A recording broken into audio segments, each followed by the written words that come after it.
specifically make comment. This is a workshop tonight, and so we will be doing that. We are recording, and this session, the main session, will stay on YouTube today, and then we'll record the other session and hopefully upload that session tomorrow as well. So that's the plan. The agenda for this evening is we're going to look at Directive 2. In your packet that we delivered to everybody, that's page 14, and then the comments are page 37 and 38. I would encourage you to have those pages available for the discussion, so that you would have those as we talk this evening. Tonight, I'm going to ask Anita to kind of take us through what we're covering on Directive 2 this evening before we break up into the groups. When she gets to starting to discuss the specifics of what some of the public comment was during the session, I'm going to drop out and go into the and start the other session, so the other session will be there. For those of you who are here tonight, it's basically the same group that left last time is going to leave again tonight. So Ed, I'm going to have you move over. So I'm going to be sending the invite here in just a minute, but it will be Ed and Mike, Chris, Andy, Kathy was unable to join us. It'll be Linda and Dave, and John Agar is going to join us over on that side. And so that's what we'll be doing tonight. And so I'll be sending that out in just a minute. And it's also being made available on our website for the public if they wish to join in one of the two sessions. Anita, if you'll take and lead us through the process, that'll be great. Thank you. Okay, so as Steve mentioned, tonight we're going to talk about Directive 2, which is support environmental initiatives. And again, we want to think in terms of what are the outcomes that we want. Some of the outcomes we're looking for are that streams, wetlands, trees, and vegetation are protected and preserved, that open space is protected, preserved, and reclaimed, that stormwater is managed to reduce flooding and support healthy streams and rivers. So those are the three main outcomes that we're looking for. When we look at some of the comments in terms of what we heard from the residents having to do with supporting environmental initiatives, key themes that came through from the residents were better management of stormwater runoff and reduced flooding. And that was including educating about conservation practices and identifying areas that flood. Also, preserving trees and open space was an important area. Saving lakes and improved dams. Greer Park or Earls Lake Dam were just two that were mentioned. And then improve the recycling process. Improving it and more often recycling is what was recommended. I'll just remind everybody before we break out, we talked about keys to good goal setting. And again, as a reminder, we want to hear from everyone during the breakout sessions.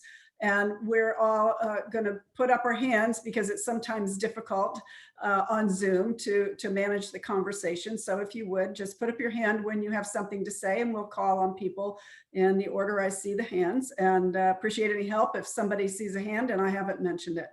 Our focus is on goals for the next 5 years. And as we mentioned last time, these goals should build on one another to get us closer to the desired outcomes. And we need in terms of the steps we want to take that would get us to these goals. And finally, the idea of SMART goals: specific, measurable, attainable, relevant, and time bound. So as last time, we're going to have a discussion and generate some ideas. Whether we get them into the exact goal format tonight, it's more important that we get the ideas out there. So now we're going to go ahead and break out into the different rooms. So those of you who are in the other room, if you would like to go ahead and do that now. Thank you. How do we know if we're going into another room? You will, oh, Dave. David, I think goes. Yes, you There's go. different dialing? Yes. So do I just join a different meeting? David, go on the So- website and Yep. there's a workshop breakout room Okay, yeah, I just saw Sign that out of Meeting. this invite. one. Sign out of this and one. just log on to that one. Thank you. So we got a new invite. That's what you're saying. It's on the website. I don't know, did Steve send them to you? Yeah, he did. Okay, then you would have gotten a new invite, Ed. Okay, see you. So we have Tina, Leonard, George, Suzanne, Sonia, Walt, Bill, and Rich. So we're good. All right. That went So, smoother than I thought. yeah. Well, we're the ones staying put. You know how that goes. I was on the other side last week. It didn't go as smooth as that. Yeah, I know. It was a little harder over there. I would call your attention to the recommended initiatives. Again, these are not goals, but they're a high-level start for us to begin discussing goals. So the strengthened environmental protections of streams, wetlands, and trees, as in the comprehensive plan. So yes, Bill. Do you want somebody to take notes? I'll Oh, volunteer. yes, if you would. If Okay, you would take notes, that would be great. all right. And yes, I appreciate that very much. Thank you. So do we have thoughts about strengthened environmental protections of streams, wetlands, and trees as in the comprehensive plan? Some thoughts on how we might be able to do that? Anyone? I know that's a hard one, isn't it? Yeah. So I have one question. Who's taking notes? I am. Bill. Bill, Are you taking notes in like a Microsoft Word program? Yep. Would You you want, like to- I can do them on, if you wanted me to share screen like I did last week, I can do that. Yep, So you let's do see that. them. Okay, that'd be great.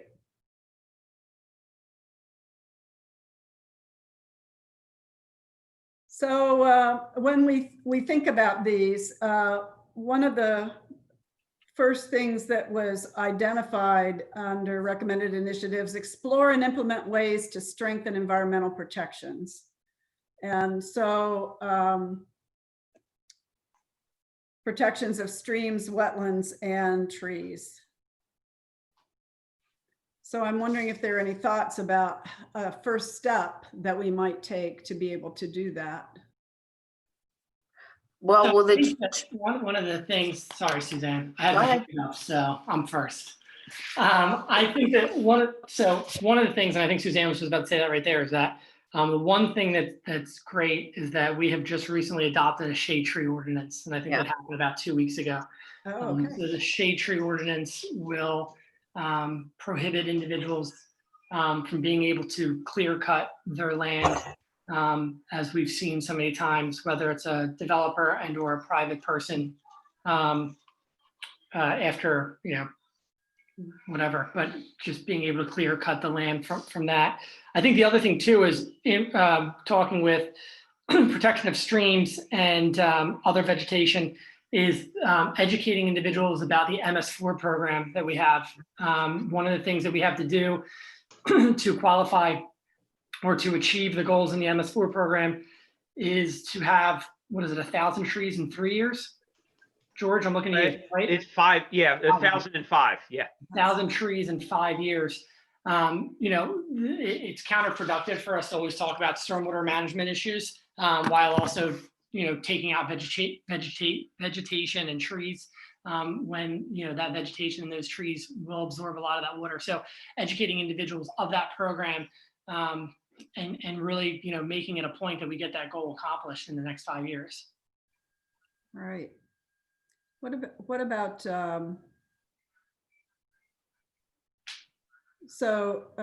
in terms of the comprehensive plan, one of the things we're trying to do is preserve the trees we have and add some more.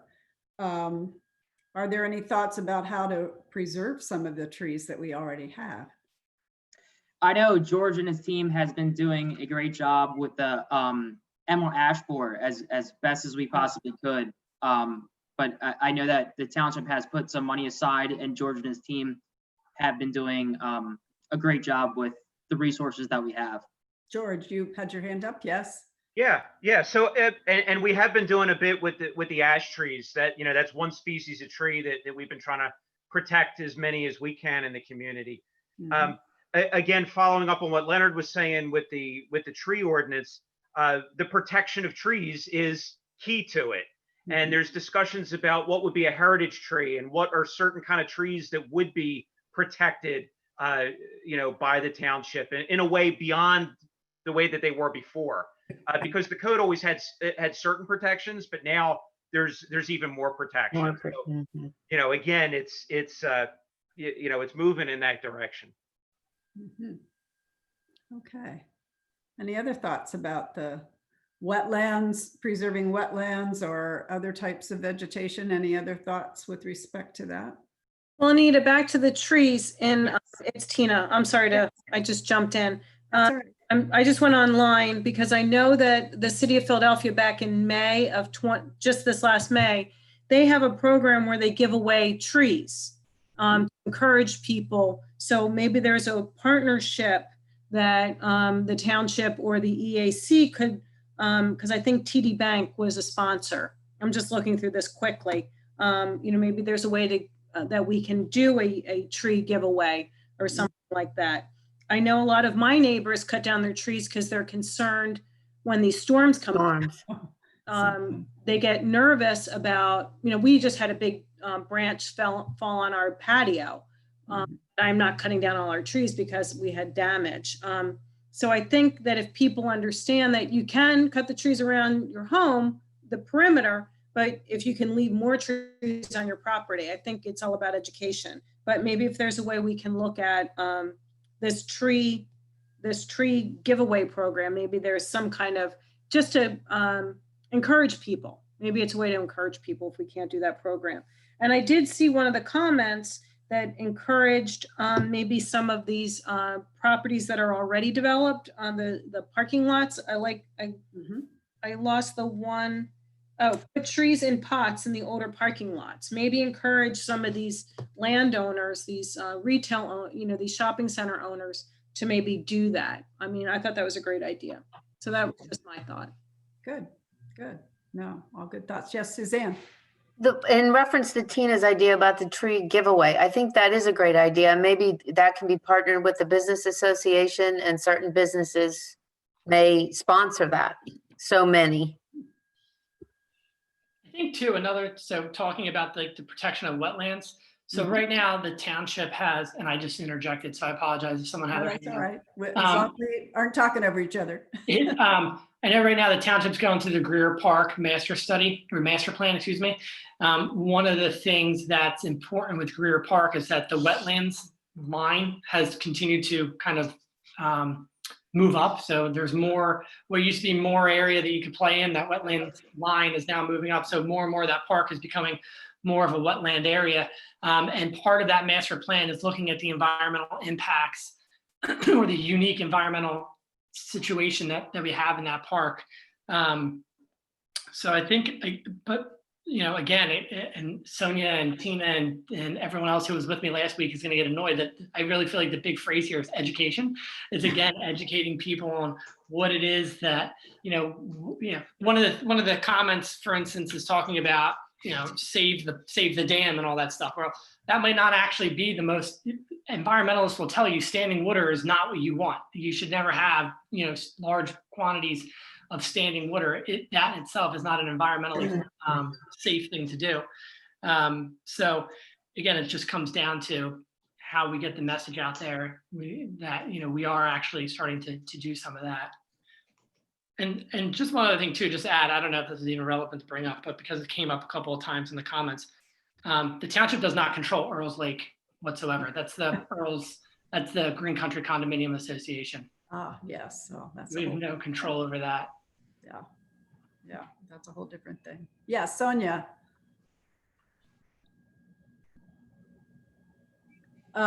Sonia, you're muted.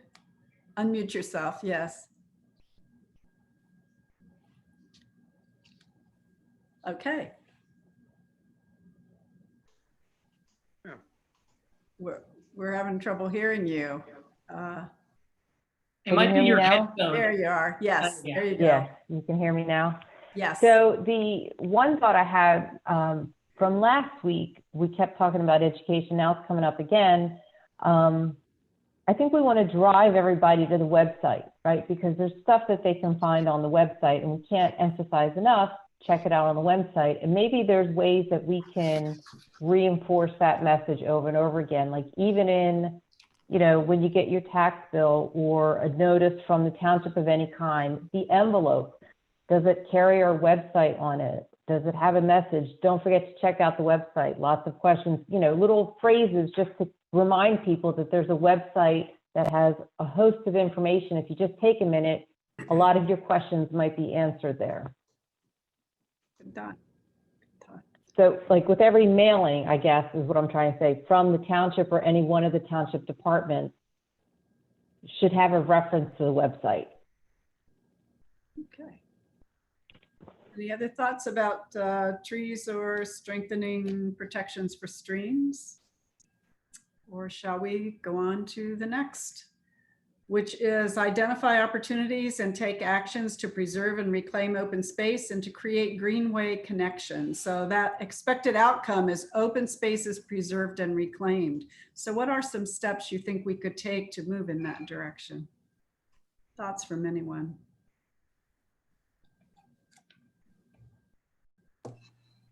That's tough. Yeah, George and Leonard. Sure. Go ahead, So, George. With regard to the second part of that, the create greenways connections, there is almost completed a greenways master plan that's being worked on. And one of the purposes of that is creating connections and trails and bike paths, et cetera, but trying to connect the various parks and open spaces together. So that's something that's in process. Okay, good. And Leonard and then Rich. I was going to say, for the first part of that, and it kind of complements the second one on what George was just saying, is I think the township needs to adopt an official township map. And I think that we need to identify in that official township, which is the purpose of the official township map, to identify areas that we would be able to have a right of first refusal if the property ever went up for sale. So case in point, let's just use an example that's probably the elephant in the room, Garrett Williamson, right? You would identify Garrett Williamson as an area that if it ever went up for sale or that they were contemplating selling it, the township would be able to jump into it first. Now, this is, again, I guess a conversation that is starting to already move, because I think that what the township wants to do is finish the Greenways plan to figure out, you know, how we're going to map walking trails and bike lanes, and then roll that into creating and adopting an official township map. But I think that's a big glaring thing that we need to do. Okay, and Rich, you had some comments you wanted to make. Yeah, actually, we spoke about it last week in my group. Me and George weren't in the same group last week, but me and George did some work on, this acronym is going to kill me, the DBRPCD. Did I get that right, George? You did. Just please don't ask me to tell you what it's about. And one of the things that we actually looked at was creating a bike path and walking trails that would connect all the current open space, which would create almost a loop around the, what would you say, George, the southern half of the township? Is that accurate? Yeah, it was a TCDI grant. So we took the opportunity because the grant was available. We would have loved the Greenways plan to have been done, but this grant came up, we jumped on it.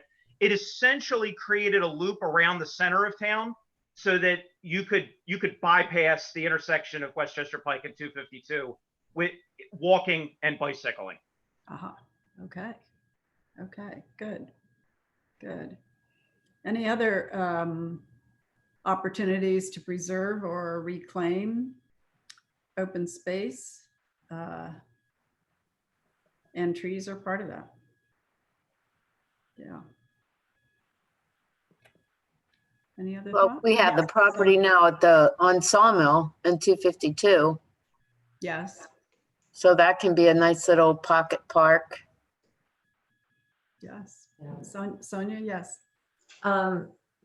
There were some rumors, I don't know if any of them are true, about some of the properties in Newtown Square that have been sold off should have been preserved in some kind of trust.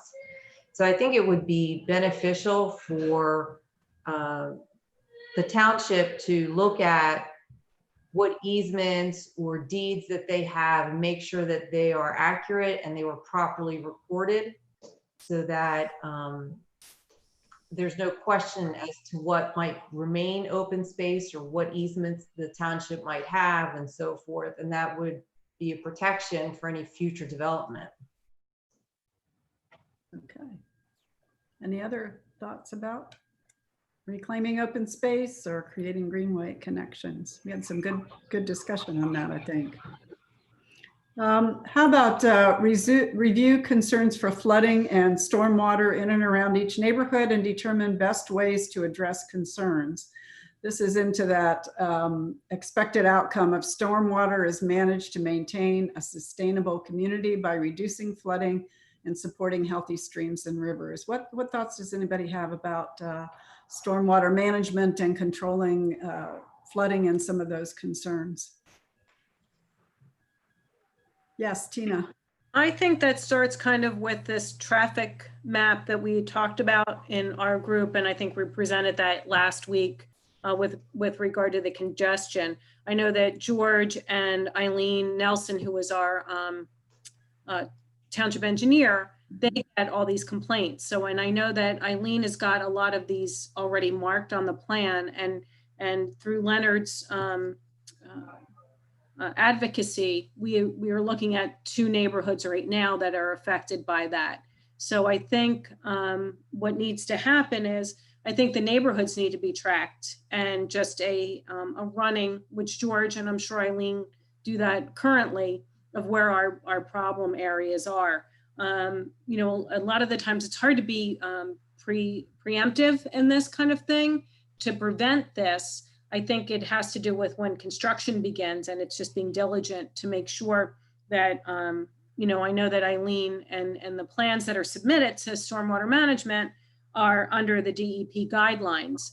And I know that we are very diligent about using that, but we also have to also be diligent about during construction to make sure that those properties are still secure, because we did run into some issues with runoff and things of that nature. And correct me if I'm wrong, George, during some of these constructions. And I'm not an engineer, but I can see that Greer Park kind of suffered from a lot of the development that happened, I think, on 252, just from not containing a lot of that runoff, I think, at least the sediment that we have seen.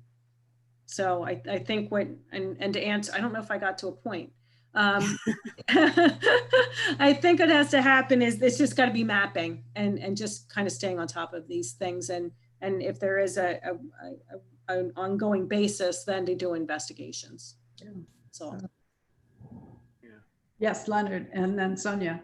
I think it also goes to, again, you know, we have to look at, and this is going to come down to how we communicate this with the community, is that we can't continue, it's not feasible for the township to continue to put in a man-made stormwater management controlled system every time something like this happens. And so one of the things that we need to start doing is having conversations with residents. Stop clear cutting your land, right? Yeah. Stop clear cutting your land and your vegetation. You're losing those very elements that are going to absorb some of the stormwater runoff.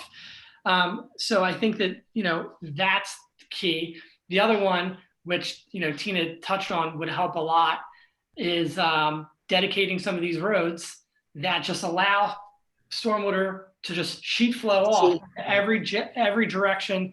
I mean, I have it right now, and sorry, Tina, I'm going to get on my pedestal again. I know she heard it on Monday, but I have right now, I live off of a dedicated street. I'm on a corner lot, so my house is somewhat on a dedicated street, and I get boulders from the washed out road every time. I get a shovel and I go back and I fill the hole. And it allows that water to just flow wherever. If we had dedicated streets in some of these neighborhoods, we'd have sewer systems inside them, and it would be mitigated. So I guess I kind of countered my first point, but it would help, you know, in addition to not clear cutting all of your land. Right. Sonia, I think you wanted to make a comment. Yes, I have 2 comments. So when you look at some of the comments, there's certain roads that seem to be getting flooded. And I happen to live in one of the neighborhoods that get flooded. And I can't imagine that flooding and the stormwater has increased just because of clear cutting trees. I think some of it at least might be due to some of the larger developments just offsetting some of the permeable surfaces.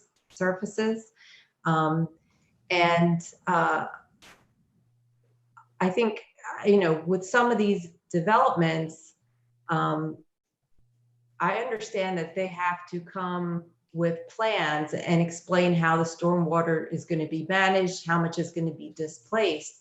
Is there any opportunity to go back to some of these places and say, well, this is what was presented to the Board of Supervisors, but this is what's actually happening today?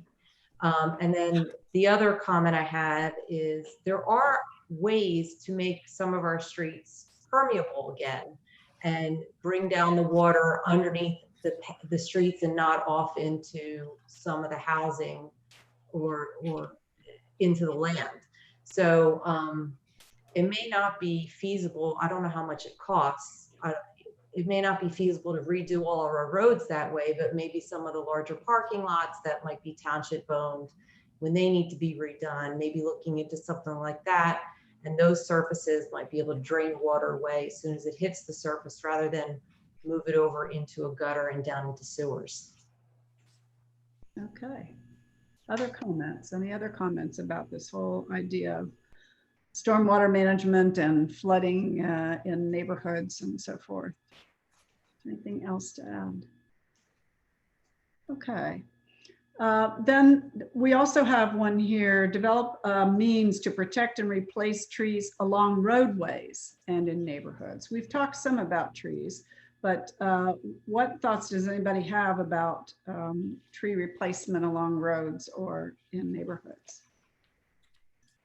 Any more to add there? Yes, Suzanne. I think roadways, if John Nunn was in this group, he would have an opinion about that. I think that's a PennDOT safety issue with trees. I know in the median, Tina, do you remember on the side? Yeah, the PennDOT, yeah, because it's trees are not- rigid.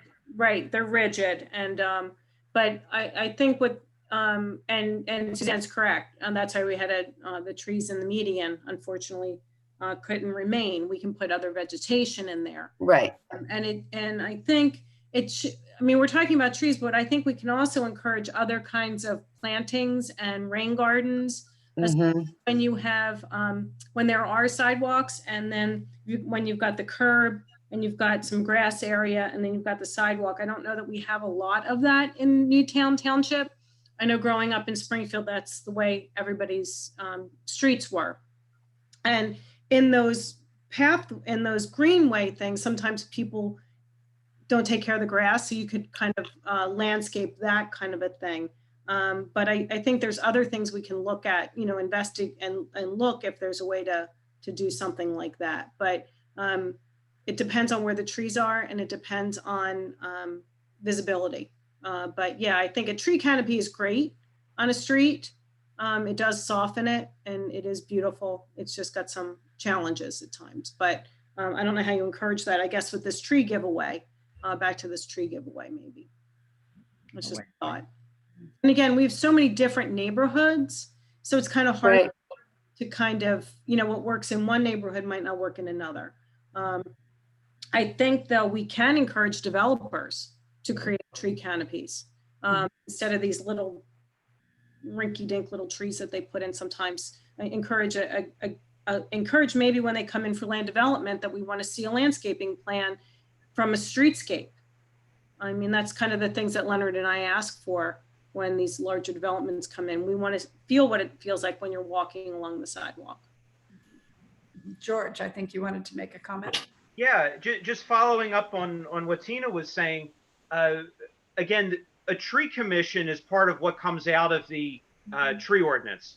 And I know one of their missions is encouraging and educating people about the wisest positioning of trees, the right tree in the right place, so that, you know, we don't get a tree that's next to a road, which looks good today, and in 10 years, it's a real problem, and it's a real safety issue. So, you know, again, kind of getting back to that education and encouraging that we're doing the right thing for the long term. Absolutely. Yeah. Other comments about protecting trees, replacing trees? Are there other areas where trees could be replaced besides along roadways? Are there any thoughts that way where it might be of help? Yes, Suzanne. I think Tina touched on it, parking lots. I mean, they don't need to just be a big concrete slab. I think that not only will be beautiful, it will be useful. Definitely. Yes. Any other thoughts on this now? So we've talked about some things for streams, wetlands, appropriate trees and vegetation being reestablished, preserving that open space and reclaiming. We kind of had limited opportunities in terms of reclaiming land or being able to purchase land. One big parcel is noted, but just be on the lookout for other opportunities that way. And then stormwater that we've just been talking about, managed to maintain a sustainable community, reducing flooding and supporting healthy streams and rivers. We haven't talked too much about the streams and rivers. Are there things that we need to do with respect to those? We've been mainly talking about trees. Can I just make a point of clarification real quick? Sure. Tina and I met with Natural Lands, and that's when the conversation of the township map came up.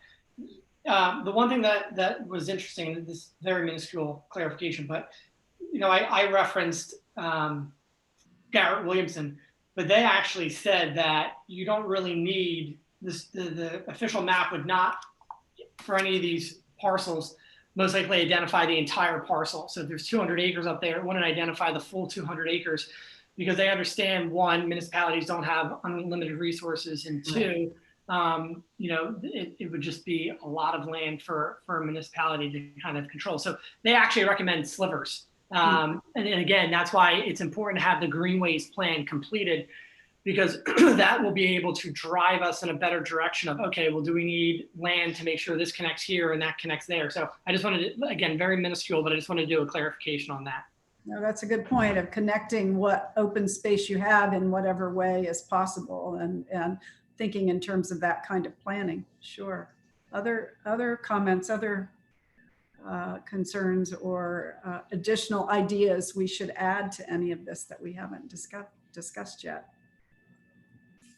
Some of our residents had, you know, some ideas about stormwater management. They mentioned specific neighborhoods, and I think we were talking about neighborhoods. And Tina, I think you were mentioning the idea of identifying neighborhoods, kind of like we are going to with the traffic problem, identify neighborhoods that from stormwater. Yes, George.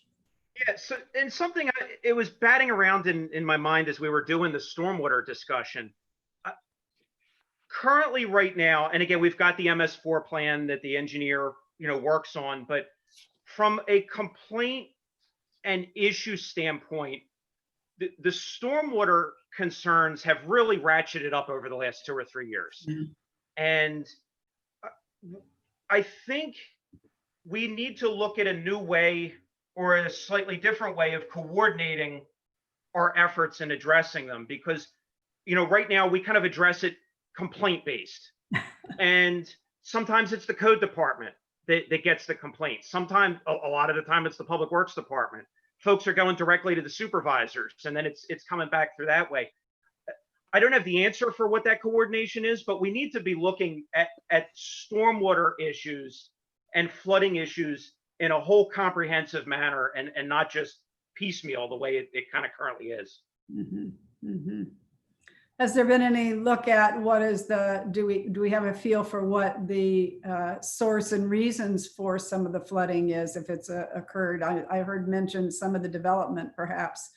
Has there been a look, or is it valuable to take a look at the underlying cause of it and whether there's any solution that way?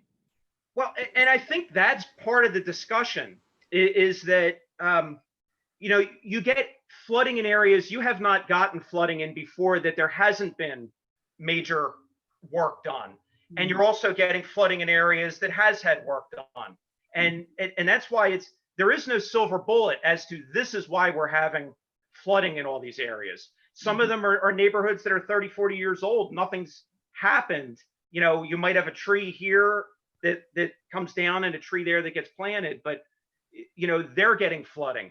And sometimes it's cyclical. I mean, sometimes people remember, 20 years ago we had flooding and then it went away. And so that's where I really think we need to take a step back and look at stormwater and flooding, not just as individual complaints coming in, but as a whole issue to look at. Picture. Yes, Leonard, you are going to make a comment. Yeah, I mean, I don't disagree with anything that George just said right there, because, you know, you look at where my family grew up on Valley View Lane, the other side of the high school, the avenues, there hasn't been much construction there, but they're starting to get some serious stormwater issues. And then even here in the Heights, the same thing. You know, there might be a new house here and there, but a house on the complete other side of, you know, uphill from where this is, you know, where a new house might be constructed, they're getting storm issues. And I think that, a lot of this, or not a lot of it, but, you know, taking back to what George is saying, looking at it from like a holistic approach, I think another reason why we're getting so many of these complaints is, and I'm sorry, George, I got to bring it up, is that there's the township years ago, you know, 30 years ago, 40 years ago, dropped curbs, asphalt curbs on different people's properties. Well, through just, you know, deterioration and roads being built up and plows hitting them, those curbs are getting chipped away. And so now the water is just going right over those curbs. And so I think that that's another thing that the township needs to look at too, is because a lot of the complaints come from, and George will tell you, they'll say, well, you know, I had this curb here and, you know, then you guys put this road in and it got rid of the curb, or, you know, the plows hit it so many times. So it kind of convolutes it a little bit more, because then it's, from a legal perspective, do we put a curb in there? Do we incur the cost of putting a curb in there? And then who, from a legal perspective, who's in charge of maintaining it? Because from a legal perspective, technically a curb is, and I don't disagree with the township's perspective on this, the curbing would be the responsibility of the homeowner. Mm-hmm. Yes, Rich and George. Not to be Debbie Downer, because I know time flies when you're having fun, but we have about a half hour left. Thanks, Debbie. Yes, George, you were going to say something. Yeah. I'll try to stretch it out now, apparently.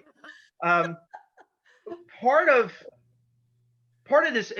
this education that we kind of keep talking about with folks is when it comes to flooding, and I'm back to the flooding issue, there's a lot that the township can do, and there's a lot that the township can't do. You know, we can't make it stop raining, although sometimes people will call and they expect us to make the rain stop, and that's beyond our control. There are some things we can do, but then there's a lot of things that individual homeowners can do and should be doing. And I guess maybe part of that coordination can be making sure people understand, you know, here's what we can do, here's how you can help. And together they can address some of these issues. More education maybe about Exactly. what we can do. Okay. Mhm. That's Because it tends to be you solve my problem. And, you know, you do it by this, you install this, you do this, which, you know, I get that, but it's beyond that. You know, everybody has a piece of it. Mm-hmm. All right, I'm done. That was good. Yes. You're spot on, George. Yes, Walt.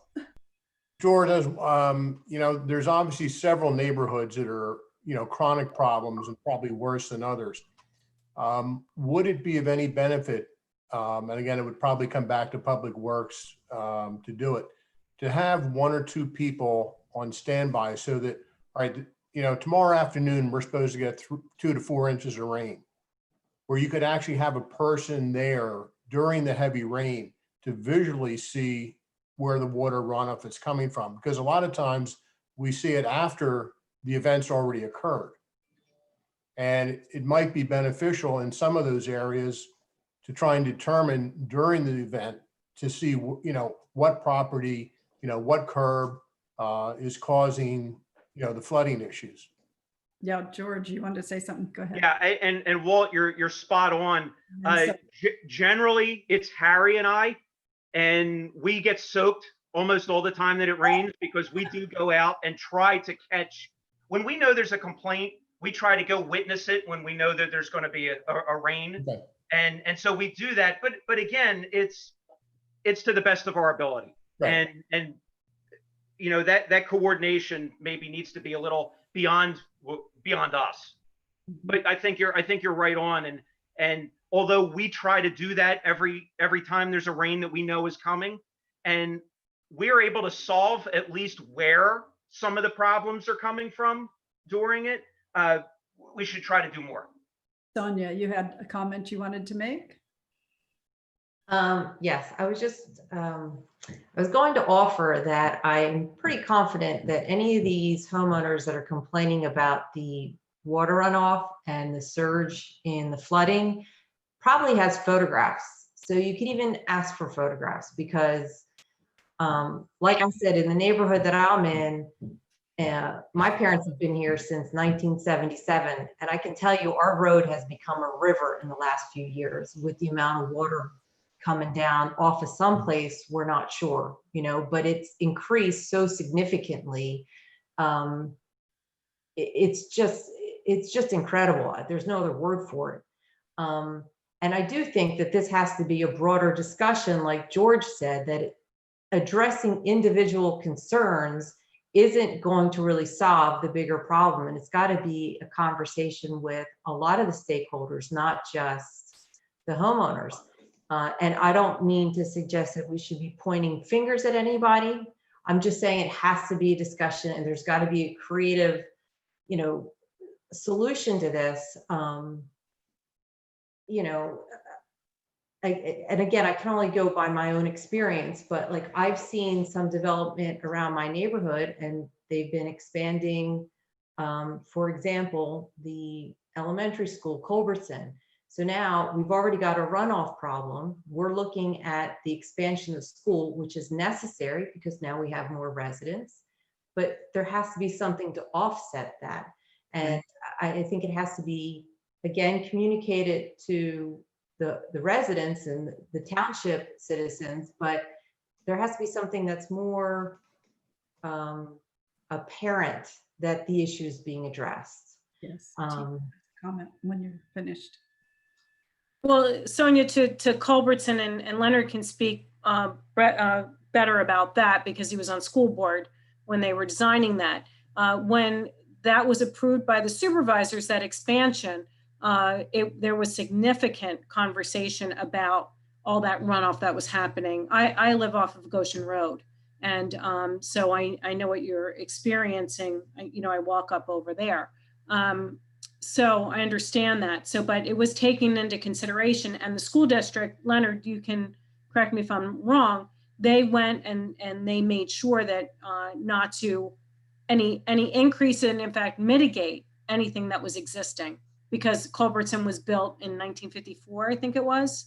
And so it didn't have any stormwater management. It did have the basin in the front, that swale. But now it's got actually basins, correct? Leonard, is that what they did? Yes, I don't know the stormwater system that well off the top of my head, but I will say that, it's a basic premise of land development law that if you do anything to your property, you are required to not just mitigate any other stormwater runoff, but you are required to also fix anything that's existing. So you have to mitigate what's there, but also improve, what's existing.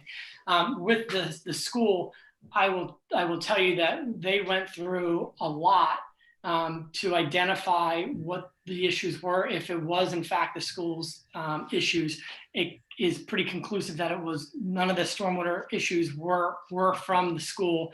And as a goodwill gesture, the school district actually took on more than it needed to accommodate the residents who butt up directly to the school, including the installation of a drainage pipe and a running of an easement to try to mitigate, because we wanted that project to get done, because as Sonia said, it was something that needed to get done, and that building hadn't been touched in, I think, 40 years, 50 years. And so they did take it on. But like I said, just kind of bringing it back,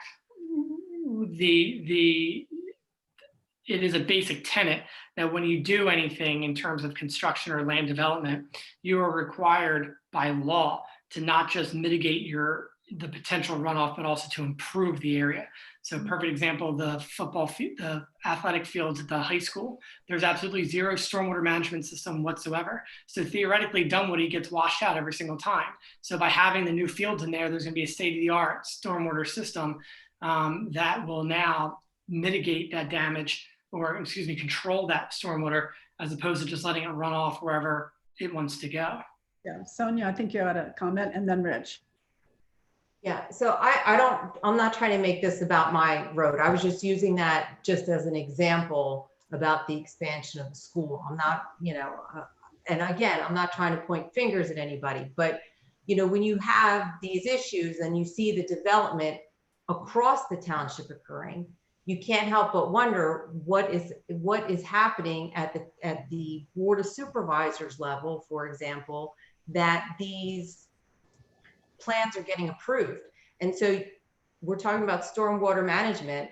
We are all lay people, right? We're not the experts. There are experts that are coming in with these developers, with these contractors saying, this is the stormwater issues. This is how it's going to be managed. We're going to do more than, like you just said, what is actually required. So the stormwater runoff is going to be less than what it occurs now. But when that doesn't happen in reality, we should be going back to these experts and holding them accountable. We need to have another discussion. You told us that this stormwater management system that you put into this development XYZ was going to handle the stormwater. Well, it's not. How are you going to help us fix it? That's what I mean. Like, we need to start holding more people accountable, and we need to let the residents know that we are fighting on their behalf. Rich, I think you had a comment that you wanted to make. I actually have a question, and it's directed at Leonard's last comment. And Leonard, you stated that when somebody comes in, they must improve the lands better or equal. And you can tell me if I'm wrong. Does that go just for developers, or is that a private resident as well? No, to anyone. If I wanted to put an addition onto my house right now, and there's an existing stormwater issue, I am not only required to build a stormwater system that will retain the runoff from the new addition, but also fix whatever is existing there right now. Okay, that was just a personal question. Thank you very much. And Sonia, I hear you. I mean, and the sad thing is that it's 2020, and what we tend to see, or at least what I tend to see, is you will see people, and again, I have to use the word education, to come up to a township meeting, to reach out to the township, instead of just going to social media and saying this is what's happening, because at that point there's no formal complaint. We need that. That's another thing, is that, to Sonia's point, I mean, she's exactly right. To hold people accountable, we need to make sure that people are coming to meetings prior to anything being approved. Let their concerns be known. The developer will ideally work with the individual to come to an amicable resolution, because if not, then they're going to have some other issues come their way. But a lot of people don't, again, she hit it right? A lot of people are lay people. They don't understand the process. They don't understand that this is something that went through the ringer, whether it was through zoning or planning or through the Board of Supervisors and NPDES permits and everything, and making sure that they know to come to the board or to any of those meetings when those things are happening and raise those concerns. That's exactly what we saw with Culbertson. The residents came, they were angry, they were upset about potential runoff, and we worked with them. And as I said, took on more than what they needed. Now I'm off the school board, so I'm not defending them anymore. So let's go back there. I got off the school board so I could complain about them. Just, All right. All right. So yes, Rich. So everyone, the other group, I just got a text message from Steve. The other group is about to finish up in about 5 to 10 minutes. Do we think we need more time, or do you think we can wrap our conversation up in about 5 minutes? It sounds like we can wrap it up, but I'll leave that open to everybody. We have Yeah, I a don't lot- want to cut anybody off. I'm just Yeah. playing mediator. a little more thought. Any more thoughts anyone has about any of these? Yes. Any corrections to the notes here at all, or additions? So Suzanne, and then we'll address what Bill was just saying. Well, one thing I want to make very clear is George, when I first moved into this neighborhood, George came to my house in a torrential downpour to look at the situation as it was happening. So that is the honest to God truth. He does it. I offered him an umbrella and he wouldn't even take an umbrella. But I think developers also do need to be accountable. Echo Valley gets a lot of water now. I moved in 01 and we have a creek in our backyard and it took a lot of rain before it really got moving. Now it doesn't take much at all. With the addition of Episcopal, I know one area of our neighborhood, Whitehorse, was a problem. They installed a swale and that eliminated their problem. Every time it rained, my neighbor would lose their yard. They installed the swale, no problems, everything is fine. So I think even if the plan comes in from the developer or yes, we're going to do this, that constantly needs to be policed, I believe, to make sure that that's actually what's happening. Because we have more water here in Echo Valley than we ever had. We also get a lot of rain. And Suzanne, I'm sorry to jump on you, Suzanne. And Suzanne knows that there are operations and management agreements that they have to sign as a developer. And I know this because this is what I do. You know, full disclosure, I'm one of those developers. So as these operation and management maintenance agreements occur, those issues, when you are called to task because there is a problem, you have to take care of that because you have signed this agreement and we have those as well. So if there's any problems with them, you know, the township is the recipient of this O&M and then they go in or wherever you develop and you have to fix that. So They're also recorded too. I'm sorry. yes, they're recorded. They go with the land. So even if the developer builds it and sells it, as the landowner, you are responsible. But they need to be made aware that this is where it's coming from. Now, just real quickly, a lot of this is just like the traffic, right? I live near Darby Creek. Darby Creek floods every time it rains along Darby Paley Road. And that's not Newtown Square. That's, you know, the part that I'm there is in Radnor. So you know all that water is coming from someplace else too. So it's just like just like traffic. So that's just an observation. George and Leonard, go ahead, George, and then Leonard. Sure.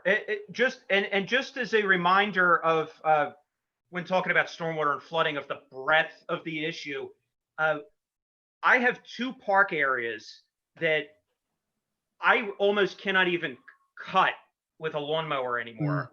And it's interesting because one is at Greer Park in the back. When I started here, you could walk all the way to the back of the park and it was dry. Now the lawnmower cannot even get past about 2/3 of the park. Similar in Gable Park, in the park right next to Elgin Avenue, in between Elgin and Ellis, where the trail walks in there. There's times that the grass cutters cannot even cut that grass. It's so marshy. My guys remember back in the 70s, it used to be a swamp and then it was dry and now it's a swamp again. At times it's a swamp. Greer Park, again, it's a wetland now in the back third of it. When I first started, it was dry. You look at maps from when they very first developed those streets from the farms, and it was identified as a marsh then. So some of these things are cyclical. And that becomes the challenge because people don't always know the history of the area to know that, yeah, sometimes it gets wet, sometimes it gets dry. Yeah. Leonard, you wanted to make another comment? No, I actually didn't have my hand up. Oh, okay. All right. All right. So. I figured I'd let Chris Lund talk. I know I've been talking too much. All right, Chris, it's your turn. do we have time to review what Bill has written down, or what do we Yes. want to do? Okay. So I just said, if it's all right with everybody, I said, give us 5 more minutes, and then I believe the other group's going to join us back. Okay. All right. So can you see what's happening with the notes here? Let's see. Can you read them? I'm bigger. Trying to see if I can move some things around so I can see. There we go. Okay. So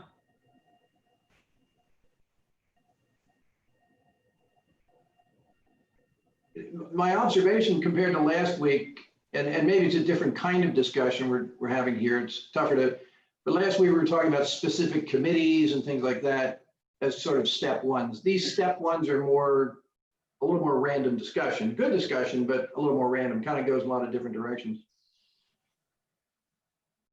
all right, so we have some of the tree ordinance part and Greer Park reference and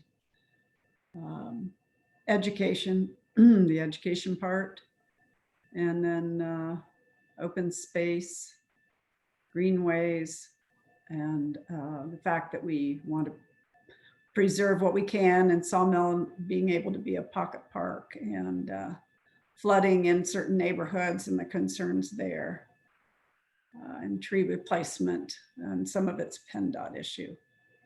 And then Do each of these areas have an owner, a township owner, a committee owner, somebody that owns this activity? it sounds like once these goals are in place, that maybe that's a part of what needs to be sorted out. What are the steps and who's a likely owner for it? But I feel like right now they're probably, unless it's existing, maybe not someone named yet for that. Okay. Well, we should be joined here shortly. Bill, I don't know if you want to go through our topics or if someone else would like to do that. Anybody like to do it? I'll be glad to, but I want to make sure I was more the scribe than, didn't have the original thoughts. And anyone who would like to pick up the baton is welcome to. But if not, Chris Lund. Chris, will you pick up the Font's too small. I can't read that. All right. Then Rich, because you shut his camera off. Yeah, I'll do it. Yeah, I'll be glad to do it. I just, Okay. if somebody, has got passion about this. Okay. Well, we got some good notes. Good I job. apologize, everybody. I'm getting flooded with like invitations to get back in. I'm trying to figure the whole meeting out. I'm going to stop sharing this now and bring it back if needed. when Okay. needed. Okay, that'll be fine. It looks like we had some members of the public jump on, so I'm just trying to sort things out. If you guys can be patient with me for a half a second. Sure. We'll just kind of hang out here for a moment.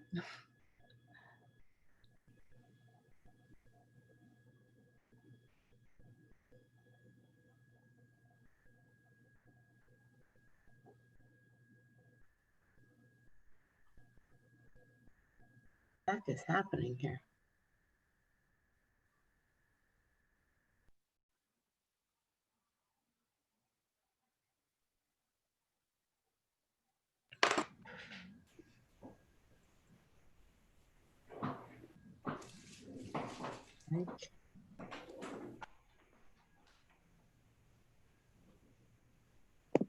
All right, so it looks like the other group is joining now. Hey.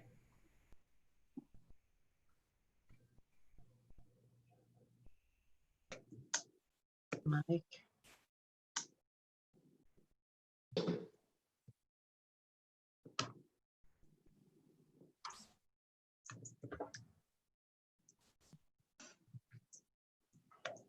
Who are we missing? Linda, yep. Linda is joining right now. Okay, there's Mike. Ed. Steve, could you just take, not a roll call, but just make sure everybody in your meeting found their way here?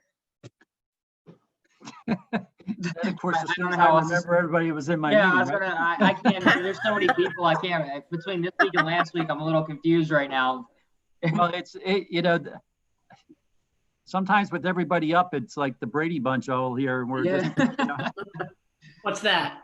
the problem is we're all, what's that? Oh, that's Lee it. Leonard. I think everybody's here. I don't see anybody that we're missing. Okay, I'll monitor it. All right, so I'm going to let you continue to monitor. Did your group finish? Anita? Yes, I Yes, believe we our did. group did. We got through it, had good discussion, and Bill has some notes. If you would like us to share those, we would be glad to. That's great. I will let Bill start, and then what we'll do, I think Dave's going to share for our group, and if there is repeats in the group, we'll kind of do like we did last time. We'll focus on the areas where there's differences, and we'll go from there. All right. So Bill, if you wouldn't mind, that would be great. Okay, I hope you can see this. Got as big as I can here. I might need it a little bit bigger. There we go. There we go. How's that? Is that right? Yep. Good. Great. Okay. All right, like last week, we attempted to use the SMART goal approach and stepwise, and and the discussion this week was, I think it's the nature of the topic. We went in a lot of different directions, plenty of good ideas, but it isn't, you can see as we go through this, it isn't, we don't come to the same focused conclusions we did with traffic last week. But again, good stuff. And a lot of things are being done, okay? And as the note taker, I don't, you'll see where I don't know the specifics of some of these, but, and there was a theme, I think, that ran through it, and please, anybody from the group, correct me, add to this, amplify it. Education is key here. There's an MS4 program, planting 1,000 trees in 5 years to absorb water. We should follow that excellent program. The code now has more protections for citizens. Philadelphia has a program of giving away trees. Perhaps we should follow that, and in association, partner with the business association. There is a Greer Park master study looking at the environmental impact of that. Take advantage of that as a model, perhaps, again, educating citizens on this, and use the website more, promote the website. It's got a lot of information on it. So all the information that goes out to citizens, such as in mailings and other communications, take them back to the website. It's got, good stuff on the website. Here's another one, Greenway Master Plan, almost completed. And that has to do with how the map of the township is connecting the walking space and other, bike riding space. And there was an acronym which I didn't capture. That's why I put the SIC next to it. But it again has to do with the loop of the town, and where you can loop right around the center of town, walking and biking without having to cross, I guess, 252 Westchester Pike. It was the DBRPCD. Could you send me an Yes, I'm email? just proud of myself that I remember that. So All right. I didn't mean to cut anybody off. Okay. Township just acquired a sawmill and 252, could become a pocket park there, right? Taking a look at that. Then we got into kind of a little early, with regard to stormwater management, but the topics overlap. Venn diagram here, neighborhood flooding, and and how critical that is, and it's becoming more and more of an issue. And it starts with the construction and the plans. One example now is Greer Park. Possible runoff from 252s cause problems there. We should more closely monitor, investigate these. Dedicated streets must have runoffs to include sewers. So in other words, getting more active and aggressive in this whole area, okay? And tree replacements, that gets you to PennDOT, and they've got safety issues regarding roadways. So we can't act too independently. And there's also there's a tree commission, and it has to do with tree ordinance. And it all starts with developers to include in the landscape plan, and again, to be more vigilant with regard to these plans. In the last area, stormwater management, there are many different ways to handle stormwater complaints. And so we have to, systematize these more in terms of how the complaints are being handled, but also take a more holistic, broader view of the whole stormwater problem for the township. And kind of a footnote on that, years ago, curbing was kind of dropped, and it was a decision would be made, and curbs are being damaged by plows, and curbs are ultimately the responsibility of homeowners. But a closer look ought to be at curbing and how that can improve stormwater management, and sharing this responsibility with homeowners. All right, and if there are problems, have people from the township observe what's going on, and also homeowners should take photos of the problems and submit them to the appropriate folks in the township. Example, Culbertson runoff. All right, that building was built in 1954. Of course, there was no stormwater management then, and now we had two attorneys in the discussion. The law requires that homeowners must mitigate stormwater and improve the land.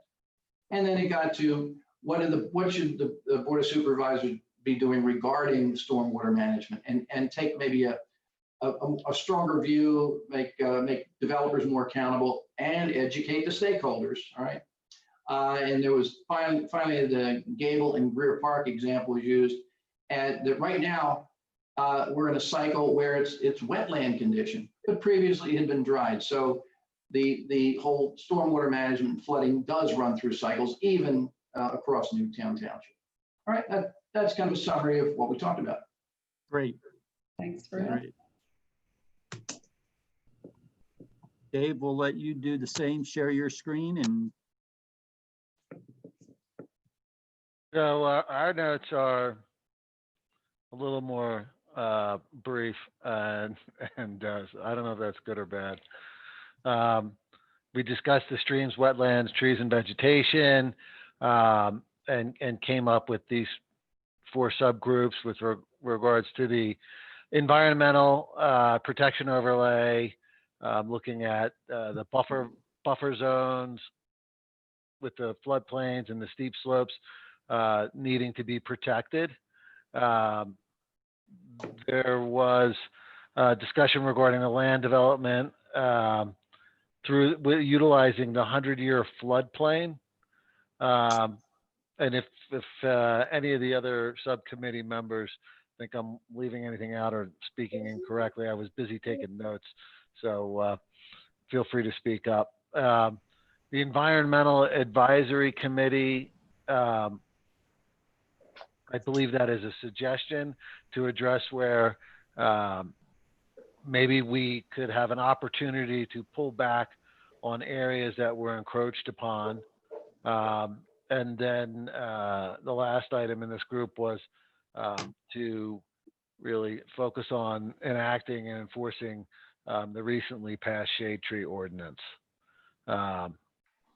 Under the open space,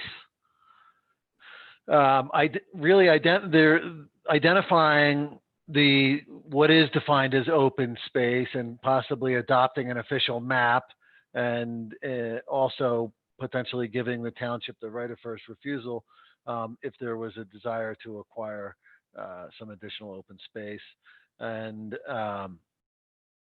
making it a little bit more stringent on developers to require permission, and providing some additional freedoms to the developers that really focus on protecting the open space, maybe as opposed to the other types of developers through some zoning ordinances.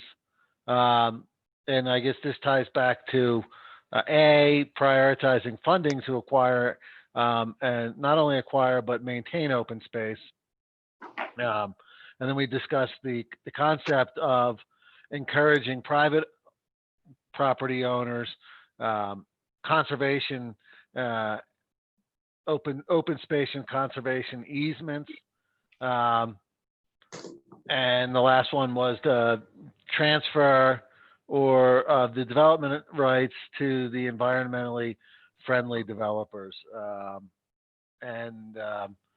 My guess based on the discussion was that, some of the developers tend to focus more on protecting the environment, and some are more, I guess, focused on protecting their development and maximizing the opportunity. Yeah, and if I can, I don't mean to cut you off, Dave, but it also involves this concept of if you have a developer that has multiple locations, if you want more density in one location, you allow him to have more density than what's even allowed by your zoning, so that you keep density where you want density and you keep open space where you want open space. Gotcha. And then under the storm water management, did someone else want? No. Engineering studies of problem areas, prioritization or prioritize corrective measures for certain areas, implementing the MS4 plan, and then green stormwater improvement possibilities with rainwater, rain gardens on residents' properties, and focusing on really some of the holistic opportunities as opposed to just band-aiding problem areas. All right. Well, thank you. So from both groups, is there one that we missed? Is there anything that, after hearing something from the other group, that you'd like to add to the mix that we haven't talked about?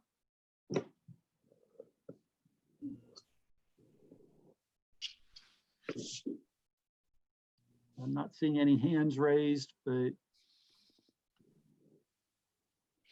all right. So I think we're going to, if it's okay, we'll take this and we'll take it back, and the staff will work on some goals. If I can, I'm going to take a minute and share with you some of what we've been working on, and I've been working on over the last couple of days, coming up with some of what we did last time to show you how we're using this to come up with some specific goals. And it's also really just kind of ask you a couple questions. It's not finished yet, but if I can, I'm going to share my screen. Yes, I want to continue.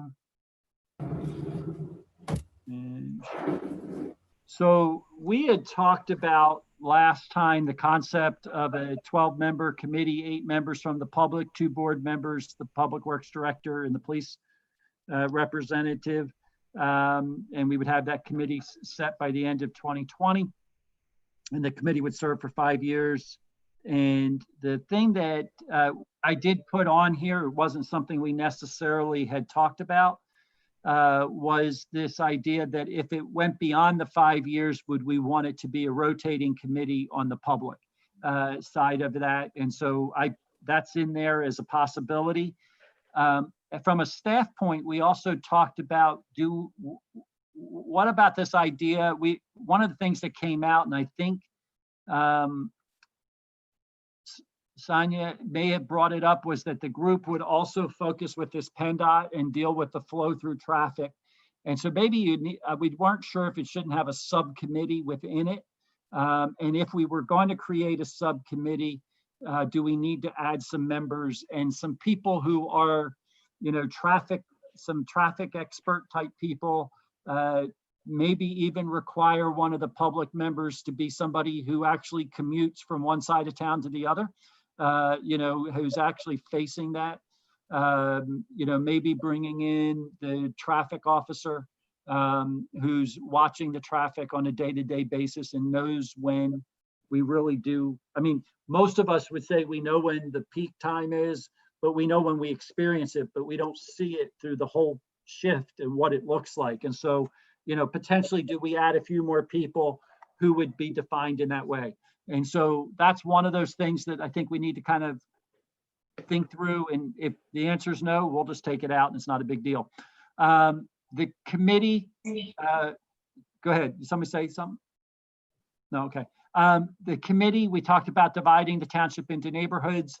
And again, this is a little bit arbitrary. I'll be honest. I thought fewer than 10 probably was too few. I think greater than more than 25 is probably too many. But that if we break it out based on what we talked about, but we would do that.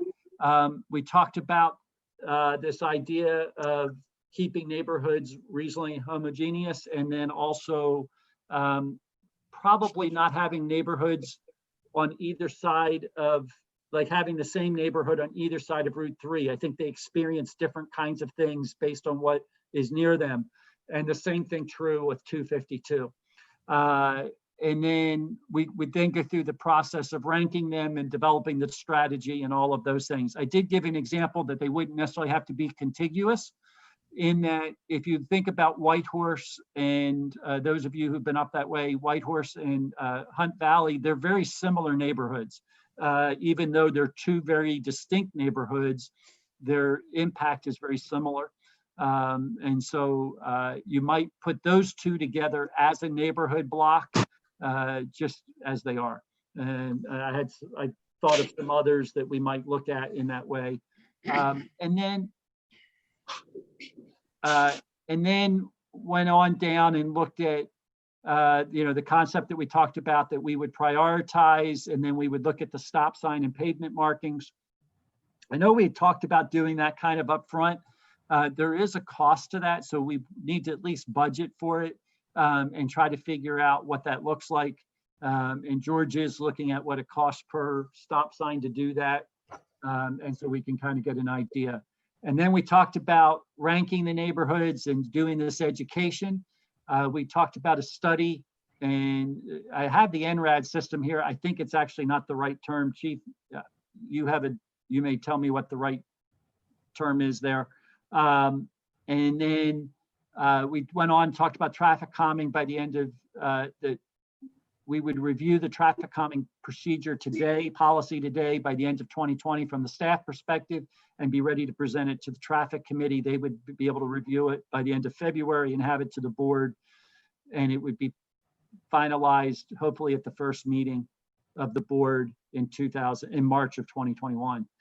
And then we broke up the kind of traffic calming, and we went through that process, and we said, we prioritize one neighborhood in 2021, and second neighborhood in 2022. And then once we kind of get the role and know how it's functioning, I think we can probably do, 2 neighborhoods at a time, and we could probably get through eight neighborhoods during that first 5-year period.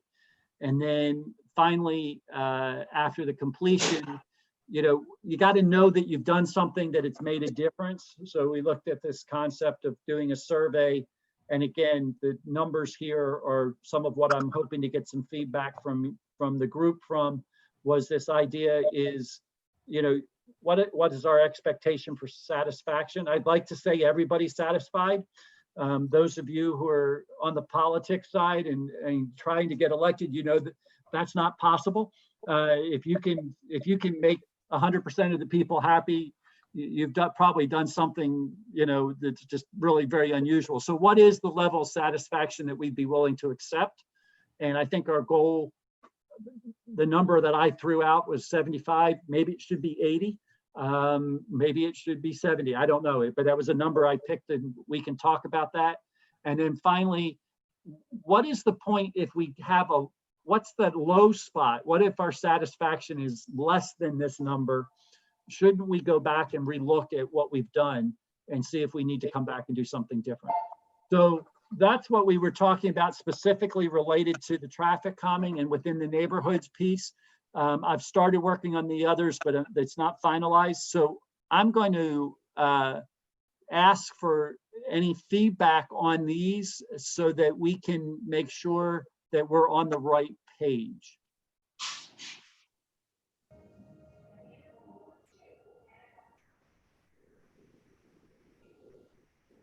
Anyone have any comments, thoughts, particularly on some of the numbers that I've used in this, or some of the numbers we've used in this? Is it not aggressive enough? Do you want to see more? What would you like to see?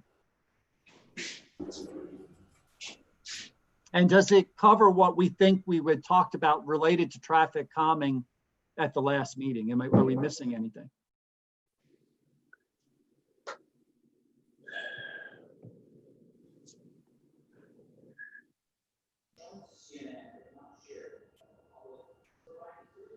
Yes, Sonia. I like it. I think it's a step in the right direction. I think it starts to make these goals concrete. And if we consider it a living document, living plan, it can be modified as you go. Sure. Nothing is set in stone. Yeah, I mean, here's my comment. If we're going along and we can do 2 in the first year, we ought to do 2 neighborhoods in the first year. But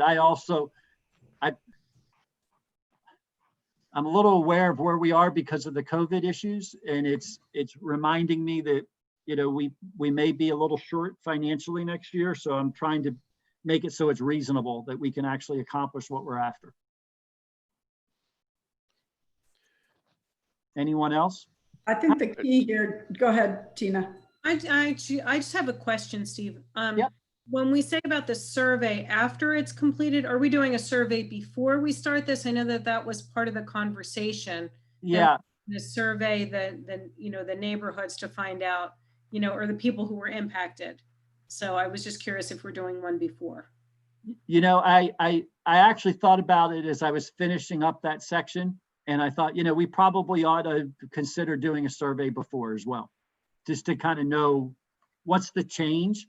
If you have 95% of the people dissatisfied and you end up with 55% of them satisfied, you might be very happy with what you did. Where if that might be a good barometer. Your point that people are not going to be, you never have everyone satisfied 100%, but there could be expectations. So the satisfaction rating will be weighted. I think Sure. if you have a conversation up front, then there is certain expectation, because people will expect not to have any traffic in their neighborhood, potentially. So I think you've got to set the expectation. That helps with our satisfaction. So that's just my thought. Yeah, and I kind of was under the concept of education, but I think it should be as specific as we're going to do a survey in the beginning. I think that's a good point. Steve, I think the goal of 75% satisfaction rate is definitely a good target. I mean, generally customer satisfaction rates of 75 to 80% are considered, good to very good. So I think you have a good goal there. And then, like you said, anything less than that, especially if it's significantly less than that, then it might require quite a bit of follow-up and remediation. Yeah.